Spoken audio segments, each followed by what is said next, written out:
नमस्कार, मैं हूं संजय शर्मा। आप देख रहे हैं 4 पीएम गुजरात। गुजरात लॉबी के लिए ये बहुत मुश्किल घड़ी है। भारतीय जनता पार्टी के अंदर जो घमासान था वो तेज होता जा रहा है। क्या भारतीय जनता पार्टी का आपसी शीत युद्ध पार्टी को बहुत नुकसान पहुंचा जाएगा? क्या होगा मोदी जी का भविष्य? अभय द्विवेदी जी से मैंने विस्तार से बातचीत की है। बहुत रोचक बातचीत है, आपको पसंद आएगी। 4 पीएम गुजरात को सब्सक्राइब करिए, ज्वाइन करिए। चलते हैं अभय द्विवेदी जी के पास। 4 पीएम न्यूज नेटवर्क में बहुत बहुत स्वागत है आपका अभय द्विवेदी जी। हम हमेशा कहते थे कि भारतीय जनता पार्टी को कोई विपक्ष नहीं हराएगा, भारतीय जनता पार्टी को भारतीय जनता पार्टी हराएगी। उत्तर प्रदेश में एक घटनाक्रम हुआ है जिसने पूरी भारतीय जनता पार्टी के अंदर घमासान मचा दिया है। उत्तर प्रदेश में बलिया जिले के विधायक हैं बसपा के उमाशंकर सिंह। कहने को सिर्फ बसपा के हैं, वरना योगी आदित्यनाथ के दाहिने हाथ हैं वो। सब जानते हैं कि वो योगी आदित्यनाथ की कितनी कृपा रहती है। हजारों सैकड़ों करोड़ के ठेके उनको बीजेपी सरकार में मिलते रहे। शून्य से शुरुआत की, हजारों करोड़ के आदमी बन गए वो। और इस समय योगी आदित्यनाथ को जन्मदिन की बधाई देनी हो या कुछ भी करना हो, उमाशंकर सिंह सबसे आगे रहते हैं। इन दिनों कैंसर से जूझ भी रहे हैं वो।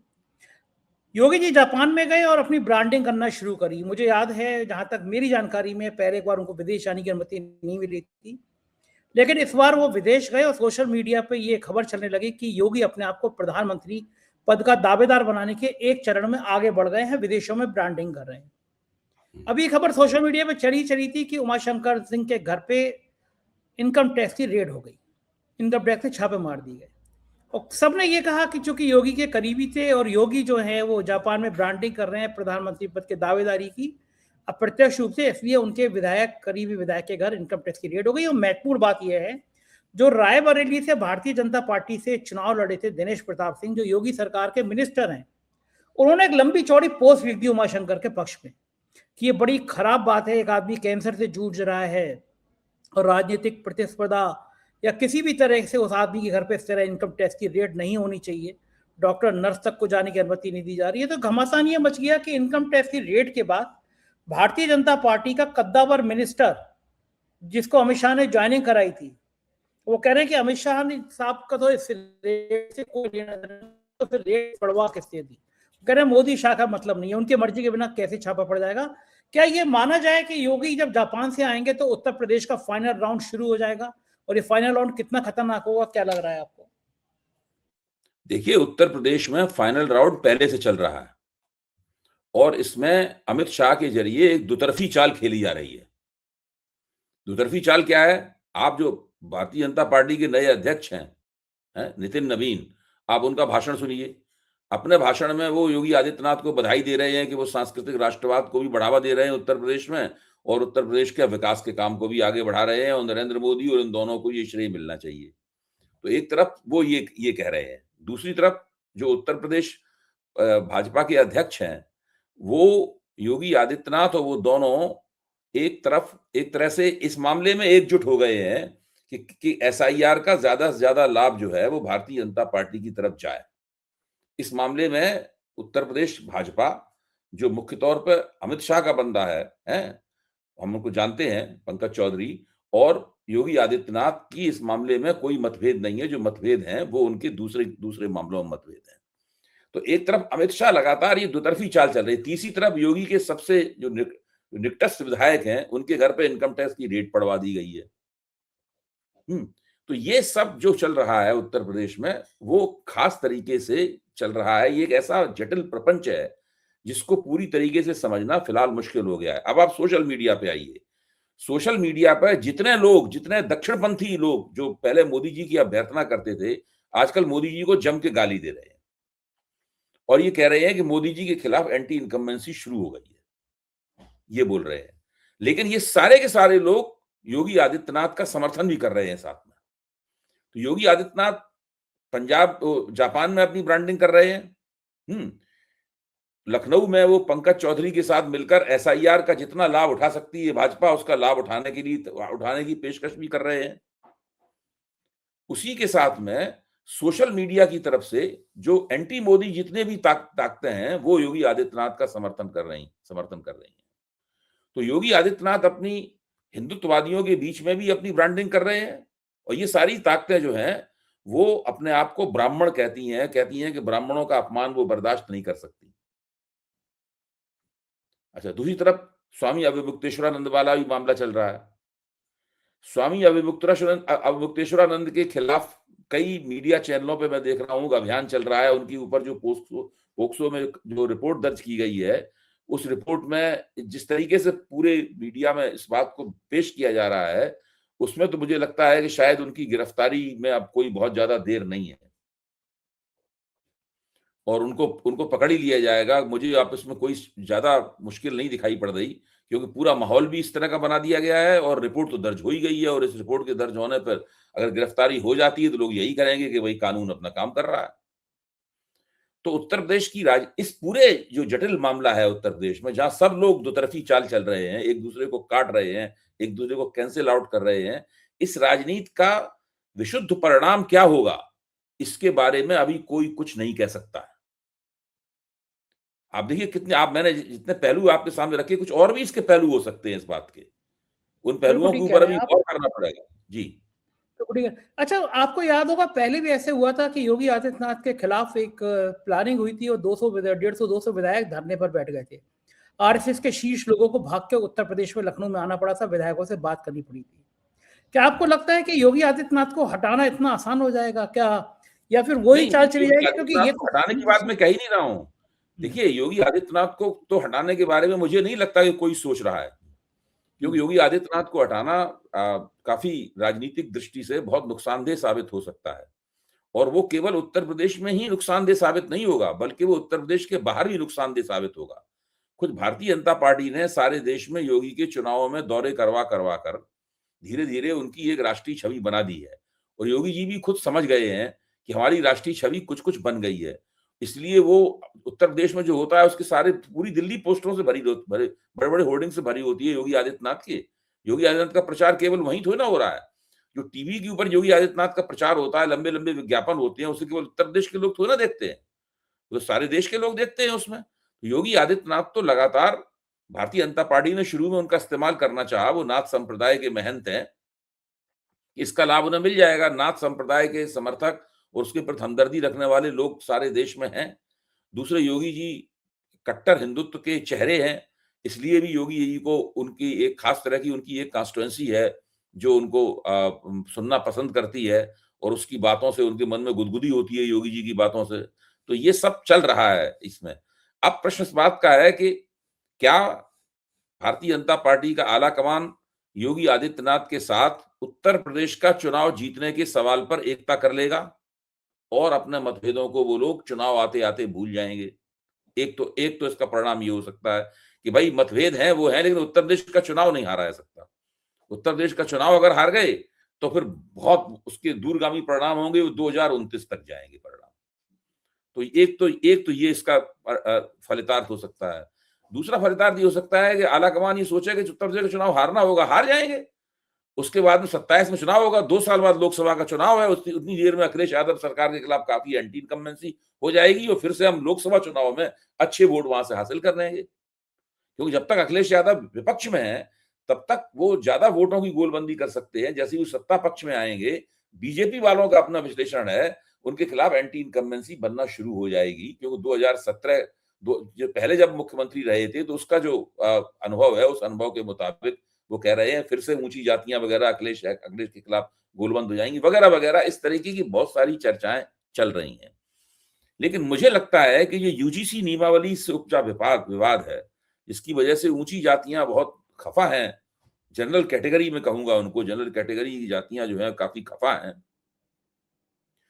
वो उनके जो समर्थक हैं, उनकी जो पैरोकारी कर रहे हैं, वो जमकर इस बात को कह रहे हैं कि अगर नरेंद्र मोदी ने यूजीसी के मामले में संशोधनकारी कदम नहीं उठाया, अगर 2 बातें कहते हैं कि 2 बातें उन्होंने नहीं बदली यूजीसी की नियमावली में, एक बात ये है कि सभी को शिकायत करने का अधिकार होगा, जनरल कैटेगरी को भी शिकायत करने का अधिकार होगा और दूसरी बात, जो गलत शिकायत करेगा उसको सजा मिलेगी। ये 2 चीजें अगर उसके अंदर नहीं बदली, तो जो हिंदुत्व की शक्तियां हैं, यानी जनरल कैटेगरी की जो शक्तियां हैं, वो शक्तियां फाइनली अंतिम रूप से योगी आदित्यनाथ की तरफ झुक जाएंगी। यही कारण है कि जो राजपूत बिरादरी के संगठन है, चाहे क्षत्रिय महासभा हो, चाहे करणी सेना हो, वो यूजीसी नियमावली के सवाल पर ब्राह्मण महासभा के साथ मिलकर आंदोलन कर रही है लखनऊ की सड़कों पर। वैसे भले ही उन ब्राह्मण बनाम ठाकुर हो, लेकिन इस मसले पे वो दोनों एक जगह खड़े हुए हैं, क्योंकि उन सबको लगता है कि अंततः ये लोग सब योगी जी के पक्ष में चले जाएंगे, क्योंकि जो जो इस तरह के जो सोशल मीडिया के हैंडल्स हैं, वो इस बात को भी कह रहे हैं कि नरेंद्र मोदी और मोहन भागवत इस जरा सी बात को करने के लिए तैयार क्यों नहीं है, ये दो बातें क्यों नहीं बदलना चाहते। वो इस बात के ऊपर बार बार उठा रहे हैं। तो साथ में ये भी कह रहे हैं कि हो सकता है कि वो कोई ऐसी तिकड़म कर रहे हो जो हम लोग समझ नहीं पा रहे हैं। तो ये इस वक्त हिंदुत्व की शक्तियों के बीच में काफी भ्रम का माहौल है, और उस भ्रम के माहौल का अगर किसी व्यक्ति को लाभ हो रहा है तो वो योगी आदित्यनाथ को लाभ हो रहा है, और नुकसान हो रहा है तो नरेंद्र मोदी को नुकसान हो रहा है। तो बात ठीक है, लेकिन एक एक बात बीजेपी के अंदर और उठ रही है, वो ये है कि योगी आदित्यनाथ खुल के इस समय क्षत्रिय बैटिंग कर रहे हैं। चाहे वो कोडीन भैया वाले मामले में सिपाही करोड़ों रुपए की संपत्ति मिली, जेल में है, लेकिन उसकी कोठी में बुलडोजर नहीं चला। कहां से करोड़ों की संपत्ति बन गई पता नहीं चला। करणी सेना का प्रदर्शन याद होगा आपको। तो योगी आदित्यनाथ भारतीय जनता पार्टी में जो ठाकुर वैक्यूम है, ठाकुर नेता नहीं बचे, उसको भरने की कोशिश कर रहे हैं कि अगर हटाया जाए। लेकिन उसका नुकसान बीजेपी का एक वर्ग का ये मानना है कि पिछड़े और दलितों में बड़ा खराब मैसेज जा रहा है। उनके मनों को पहली नाराजगी ये मैसेज जा रहा है तो ऊंची जातियों का कब्जा है और ठाकुर का ज्यादा बोलबाला है, योगी जी की राजनीति को देख के लगता है। तो बीजेपी को ये बहुत बड़ा डर है कि अगर बैकवर्ड और दलितों में ये मैसेज कंटिन्यू कर गया तो केवल उत्तर प्रदेश नहीं, पूरे देश में अगर बैकवर्ड के बीच में ये मैसेज चला गया तो नुकसान हो जाएगा। यूजीसी के मामले में भी इतनी झटका लग रहा है, क्योंकि पिछड़ों दलितों का मानना है कि अगर सुप्रीम कोर्ट ने स्टे किया तो आप अध्यादेश ले आइए। आप जब चुनाव आयुक्तों के चयन का मामला था तब भी तो अध्यादेश लाके आपने उस नियम को बदल दिया था। तो गले में फांस बंधी हुई है। ऐसे में योगी आदित्यनाथ को कंटिन्यू करते हैं तो बैकवर्ड और दलितों में नाराजगी, हटाते हैं तो ऊंची जातियों में नाराजगी, रास्ता निकलेगा कैसे? देखिए, आपका आकलन ठीक है। आपने जो बात कही है कि भाजपा के अंदर क्या सोच विचार चल रहा है, इस पे आपका आकलन ठीक है। लेकिन इसमें जो तर्क दिए जा रहे हैं वो किस्म-किस्म के तर्क हैं। आपको एक कोई यूनिफॉर्म आर्गुमेंट नहीं मिलेगा, तर्क नहीं मिलेगा, आपको एक समरूप दलील नहीं प्राप्त होगी। सब लोग कह रहे हैं कि भाई इसीलिए तो भारतीय जनता पार्टी का आला कमान चाहता है कि ये यूजीसी की नियमावली लाकर वो फाइनली अंतिम रूप से दलितों और ओबीसी को ये संदेश देना चाहता है कि भारतीय जनता पार्टी आपके पक्ष में खड़ी हुई है। देखिए, हमने आपके साथ कोई बदसलूकी ना हो, आपके साथ कोई भेदभाव ना हो, इसके लिए हमने ऐसा कानून बना दिया है। अच्छा, अब इसकी प्रतिक्रिया इतनी जबरदस्त होगी जनरल कैटेगरी के लोगों के ऊपर, इसकी उन्हें अपेक्षा नहीं थी। इस बात से थोड़े भाजपा के अंदर लोग हिले हुए हैं, थोड़े चौंके हुए हैं। लेकिन उन्हें ये भी विश्वास है कि अंततः हम लोग किसी न कोई तिकड़म करके, कुछ करके अंततः इन लोगों के वोटों को हासिल कर ही लेंगे, क्योंकि इन लोगों के पास जाने के लिए कोई दूसरी जगह नहीं है। वो ये मानते हैं कि उत्तर प्रदेश में समाजवादी पार्टी, कांग्रेस जो है अकेले चुनाव नहीं लड़ेगी, वो समाजवादी पार्टी के साथ मिलकर चुनाव लड़ेगी।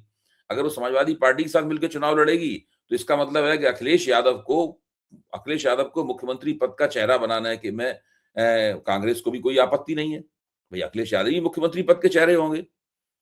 तो ये जो स्थिति बन रही है, इस स्थिति से लोगों को लग रहा है कि ये लोग जो अभी नाराज हैं, इनकी नाराजगी बहुत दिन तक नहीं चलेगी। इन लोगों को सबको पटा लिया जाएगा, और इनको अपनी तरफ खींच लिया जाएगा। कुछ लोग एक आध नाराज रह जाएंगे, कोई वो ज्यादा बड़ा नुकसान वो नहीं होगा, क्योंकि वो ये भी जानते हैं कि भाई बड़ी मुश्किल से सब जोड़ जाड़ के उत्तर प्रदेश में जनरल कैटेगरी के वोटर 19-20% होते हैं, जबकि जो दलित हैं और जो ओबीसी हैं, बाकी सब तो वही हैं, दलित और ओबीसी हैं बाकी सब। तो वो उनको नुकसान करना, उनको नाराज करना, न विधानसभा के लिहाज से नुकसान नाराज करना चाहिए, न लोकसभा के। तो पहली प्राथमिकता मोहन भागवत और नरेंद्र मोदी की ये बन गई है कि किसी भी तरीके से जो दलित और ओबीसी है उसको खुश रखा जाए। मुझे लगता है कि जब 19 मार्च को सुप्रीम कोर्ट इस मामले की सुनवाई करेगा, 19 मार्च को सुनवाई करेगा, तब तक काफी सियासी हलचलें तेज हो चुकेंगी। देखिए, प्रदर्शन तो अभी इसी हफ्ते हुआ था। अभी फिर और भी इस तरह की तमाम गतिविधियां होंगी, और ओबीसी और दलित लोग भी लगातार प्रदर्शन कर रहे हैं। उनके प्रदर्शनों को मीडिया में कवरेज नहीं मिल रहा है, लेकिन वो प्रदर्शन कर रहे हैं, उनकी तरफ से दबाव पूरा जारी है। तो मुझे लगता यह है कि मोदी जी ये चाहते हैं कि सुप्रीम कोर्ट की तरफ से उस नियमावली को इजाजत मिल जाए। आपको याद होगा जब आरक्षण विरोधी आंदोलन चल रहा था, तो उसको आरक्षण को वीपी सिंह ने 27% आरक्षण को जो दिया था, उसके लिए कई वो याचिकाएं वगैरह दायर कर दी गई थी। तो सुप्रीम कोर्ट ने उस याचिकाओं को सुना और एक ऐसा फैसला दिया जिसके बाद से 27% आरक्षण के खिलाफ आवाज उठनी बंद हो गई। उन्होंने आरक्षण को वैध ठहराया कि बिल्कुल सही है, संविधान सम्मत है, इसके बारे में उसके बाद से आरक्षण विरोधी आंदोलन, जो सुप्रीम कोर्ट का हथौड़ा पड़ा, उससे आरक्षण विरोधी आंदोलन बंद हो गया। ऊंची जातियां भी चुपचाप बैठ गई कि भाई अब हो गया सो हो गया, अब ज्यादा हम इसमें कुछ कर नहीं सकते। अच्छा, उस वक्त 1990 में बीजेपी सत्ता में आएगी, इस बात का कोई दूर दूर तक वो ही नहीं था, अंदेशा, कोई अनुमान भी नहीं लगा सकता। खुद बीजेपी वाले अनुमान नहीं लगा सकते थे 1990 में। फिर बाद में ऊंची जातियों ने 1990 का पूरा दशक ले लीजिए और अभी ये 20 साल 25 साल गुजरे हैं, ये पूरे 25 साल, तो इन 35 वर्षों में उन्होंने भारतीय जनता पार्टी पे धीरे धीरे अपना भरोसा, भारतीय जनता पार्टी में अपना भरोसा रखा और ये उम्मीद की कि भाजपा की सरकार हम बनाएंगे और भाजपा हमारे हितों की रक्षा करेगी।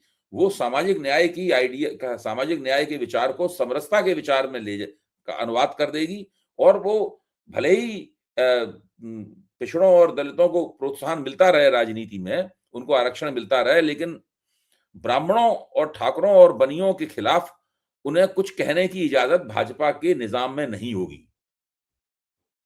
लेकिन जब उन्होंने देखा कि यूजीसी में उनके बच्चों के खिलाफ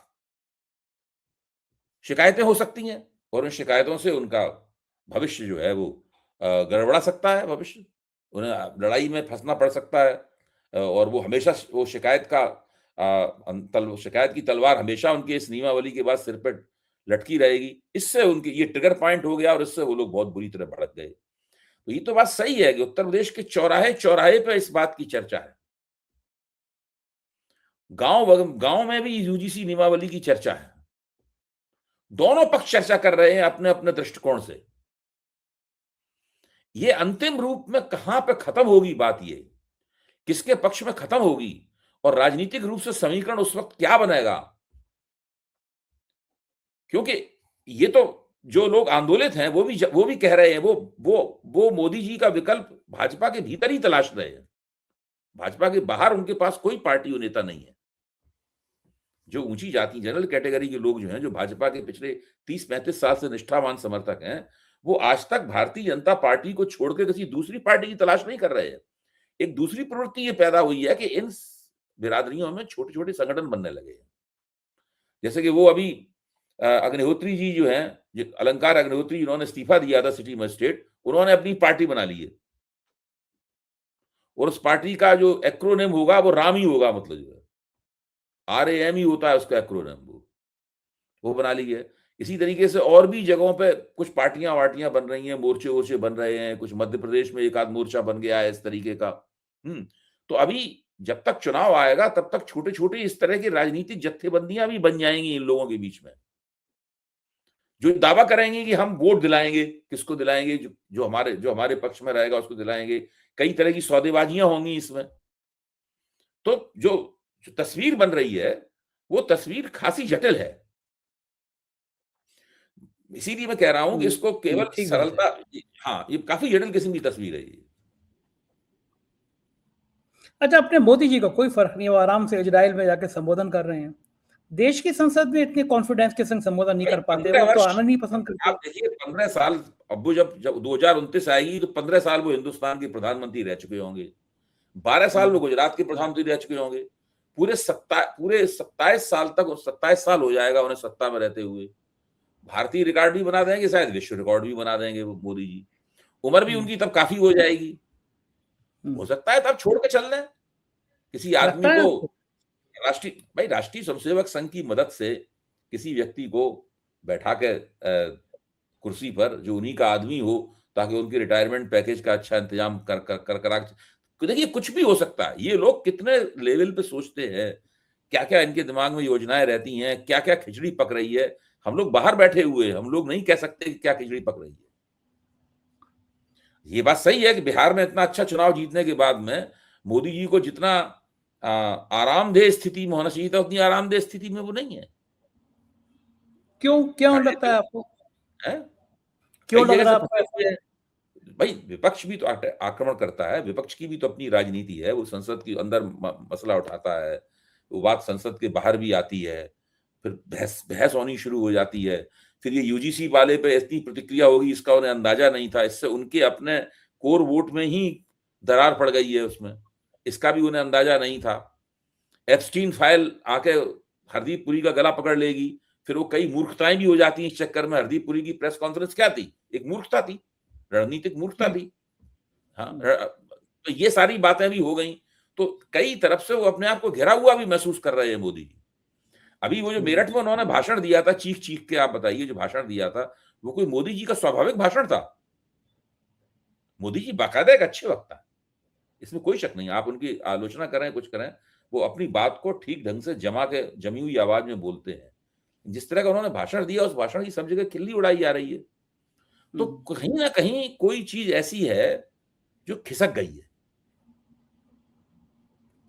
तो आप संघ की भी समझ में, मोहन भागवत भी जिस तरह के वक्तव्य दे रहे हैं, वो कोई वक्तव्य बहुत कोई लाभकारी नहीं है इन लोगों के लिए। जैसे एक जगह उन्होंने वक्तव्य दिया, क्या मैंने हिंदुओं का ठेका ले लिया है? इस टाइप की बातें भी तो उनके मुंह से निकल जा रही हैं, उनके मुंह से। बार बार 3 बच्चे पैदा करो, 4 बच्चे पैदा करो, ये सब बातें कर रही हैं। इसको कोई कुछ एक बहुत ही एक कट्टरपंथी लोगों को छोड़ के, गिने चुने, उंगलियों पे गिनने लायक कोई भी इस मूर्खतापूर्ण वक्तव्य का समर्थन नहीं करेगा।